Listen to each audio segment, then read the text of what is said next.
Good morning, Cedar Park. Today is Tuesday, March 4th, and it's an A-Day. This morning, take a deep dive into the origins of the junior-senior dance-off. Also, find out about how CPHS's newest sports modernization. Plus, a new prom closet full of free clothes for all your wardrobe needs. And finally, on this morning's brief, learn about Central Texas's wildfire risk. Turn it up because the Wolfcast starts now.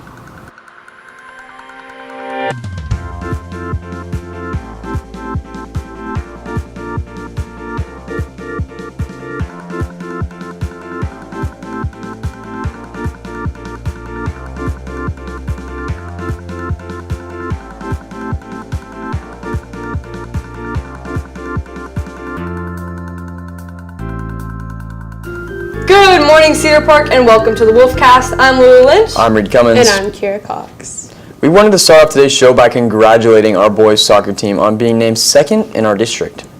The boys will take on both the number 3 and number 1 seeds this week, and the boys soccer program is giving away free donuts to the first 50 students to attend their Friday game. So make sure to come out and support your Timberwolves. For the past 20 years, cheer coach Nadir King has overseen the boys' junior versus senior dance-off during the last pep rally of the year. Joining together different programs around CPHS, from varsity football to our very own anchor desk, these boys spend their dance together in the cheer gym, practicing and preparing for their big performance. But how did the tradition start? We talked to Coach King about how her simple idea has truly carved its way into a Cedar Park tradition. 2005, I wanted to kind of change up pep rallies and stuff, add some fun things, so I asked the junior boys that I was teaching at the time if they wanted to do some sort of like junior senior boy dance, and then we got them all together and it was a huge hit. And then every year after that, that was like the big thing. Junior Riley Brown is participating in this tradition for the first time this year, and he said that the best part is getting to do it together with all of his friends. It's like we all love each other, so it's kind of just like fun embarrassing each other. And embarrass each other, they do. King said that when the tradition started, she had a lesson to learn about how no matter what, boys will just be boys. I didn't realize that boys wouldn't listen to me in mass. And, you know, they showed me their dance, they showed me what they were doing, but I didn't realize that that's not exactly what they were going to be doing. So I just remember these senior boys all of a sudden ripped off their shirts. And I thought I was going to get in so much trouble.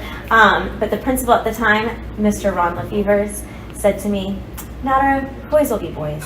Cheer captain Katie Foster says since her freshman year, she and the other cheerleaders have been brainstorming their own show-stopping routine. All the cheerleaders have been talking about this event, like as soon as we get into high school and you see it the first time and you're like, I can't wait to do that. And you start like plotting on it like so far along and like what boys you're going to get to do it and like what like goofy stuff you're going to put in the routine and stuff like that.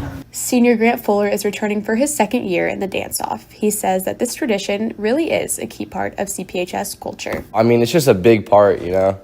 It's like the two top dogs, you know, senior versus juniors. But, you know, seniors are coming out this year. We're winning. Though, contrary to Grant's beliefs, Coach King doesn't think the seniors should be so cocky. You know, every year they always think seniors win. Like the juniors think, oh, there's no point, seniors are going to win. And I'm going to say right now, there have been 2 times that I said juniors won because they legitimately were better. So it's not about seniority, it's whoever's going to be the best. At the end of the day, it's all about the fun, and Grant says that he wants to leave it all out there because win or lose, it'll be his last pep rally as a Timberwolf. I think I'll just miss the whole, like, pep rally environment because I think this is the last pep rally of the year, so I think this is just a big one. Got to take it all in. You can catch the dance-off live during our last pep rally of the year tomorrow during 10. Good luck to both our junior and senior competitors. A new season complete with new turf is underway for baseball and softball teams. Last night, the programs held a ribbon-cutting ceremony for the opening of their renovated fields.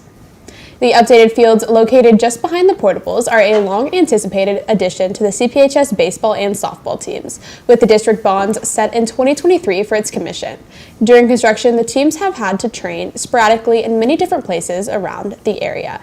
Baseball coach Ben Huffman talks about what he hopes to accomplish with the new baseball fields. It's going to overall make us a much better ball club. Like I said, we're not going to miss out on reps due to damp weather or anything like that. Also, an artificial turf field tends to give you truer hops, so we're not worried about bad hops as an infield or outfielder anymore. We're able to play a clean ball all the time. Yeah, we've been a team without a home for a couple of weeks, so it's great to finally have a home. With this renovation, the baseball and softball teams can finally practice once again on their home turf. The PTSA is putting up a charitable effort to make sure everybody can attend prom in glamour. On March 8th, a special PTSA event for prom will be held at the LASD Leo Center from 11 a.m. to 4 p.m. This event is open to all students in the district regardless of their enrollment status. Students will have the opportunity to receive free clothing essentials including dresses, suits, shoes, and makeup. In addition to clothing, a variety of accessories will be available to help students complete their prom look. This event aims to make sure that every student can participate in prom. Volunteers are welcome and encouraged to help make this event a success. There are many ways to get involved, including helping with setup, providing snacks, and helping with cleanup after the event. If you want to sign up to volunteer or get more information about the prom closet, you can go to our Instagram at CPHS News. Coming up, today's headlines with Gus Mountjoy, but first, these announcements.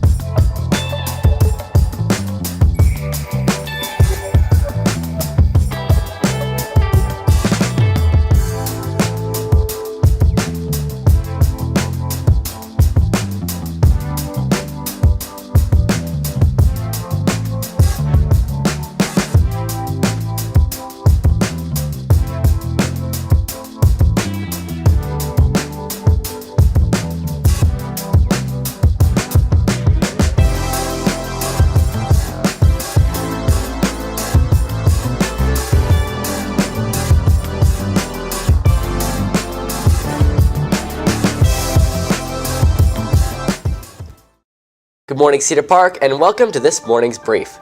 First, President Trump's tariffs on Canadian and Mexican goods is set to be put into place today. The tariffs put onto all goods from Canada and Mexico are officially set to be put into effect today.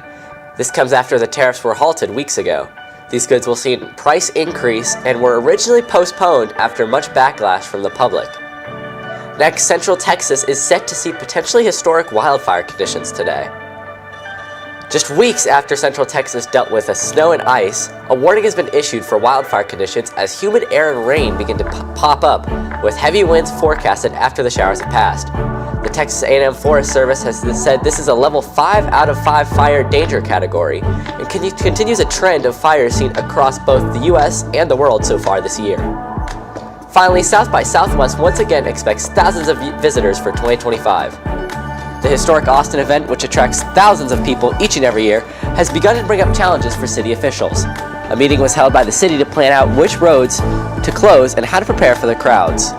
So, are you guys in any way interested for South by Southwest? I've never been, but I know it's like music, right? It's like a music festival it's like almost. a whole like Austin culture thing. It's kind of like ACL a little Right, bit. right, with but the in music March. part. Yeah. Yeah, I see. And I'm sure there's also more than just music. It's like a conference. Because I was reading it up and like there was music, there's arts, there's just it's like everything you would like everything that Austin like prides itself on. Have you ever is kind of there. I haven't been. Yeah, I've never been, but I also just feel like it's like, I don't know, it might be for I feel like it's like headlined a lot by by other things. Yeah, I know it brings a lot of people, which is cool. Yeah, I've never been either, but I would be interested in going if it wasn't like such like a mass of people all the time there. But I think it is a cool opportunity in Austin. It's quite expensive, I'm sure. Yeah, well, thanks, Gus, and we'll be right back after this break.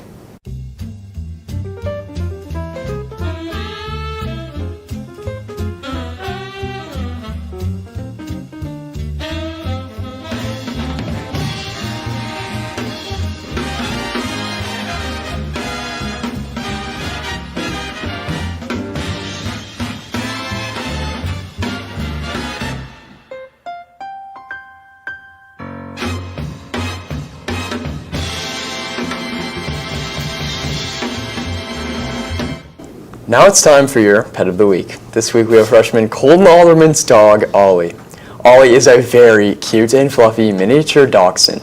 She greets everyone she meets with kisses and love. She is 4 years old and loves to play with sticks in the backyard. If you'd like your pet to be featured on Pet of the Week, direct message us on our Instagram account at CPHS News or tweet us your videos and a short bio of your pet. And that's today's Wolfcast. Thank you for taking the time to join us during your den. You can catch anything you missed and more on our X, YouTube, or TikTok at CPHS News. We'll see you back here on Friday, where you can catch a story on our very own Cedar Park DECA state qualifiers. With CPHS News, I'm Lulu Lynch. I'm Reed Cummins. And I'm Kara Cox. We're to make it a great day or not. The choice is yours. Have a teeming Tuesday, Cedar Park.